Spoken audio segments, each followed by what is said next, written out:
kii moom day laaj mu ne ndax dagan na ci ab jullit muy liggéey ci ab église. ab église moom lu dagan ci ab jullit mu def ci dara. tabax ko dëgganut, pentur ko dëgganut, nekk fa di ko bale dëgganut, ndax loolu jàppalanteeg ñoom ci ak neen la, taawun alal ismi la, te loolu dëgganut.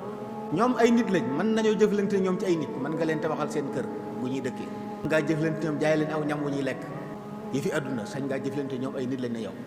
waaye lépp loo xam ne dañ koy dëgëralal seen diine amoo sañ-sañu jàppale leen ci. moo dañuy wax sax ne bu ñu amee xew-xew diine dem ci seen yooyu ñu def, yow taximaan bi amoo sañ-sañ yóbbu leen, ndax yaa ngi leen dimbale ci la ñuy def ci dëgganut. bu fekkoon nag day tukki doxi soxlaam sañ ko yóbbu mu fay la, ndax foofu nit mooy doxi soxlaam. waaye di jaamu loo xam ne dañuy tere ko jaamu diine jooju yàlla nangootu jàppati ko diine. jullit wuru cee jàppale kenn, day su leen jàppale ci yooyu ci lislaam. bu dee suñu jëflante suñu diggante ay nit nag mën nañu jàppalante ñoom ni ko lislaam diglee.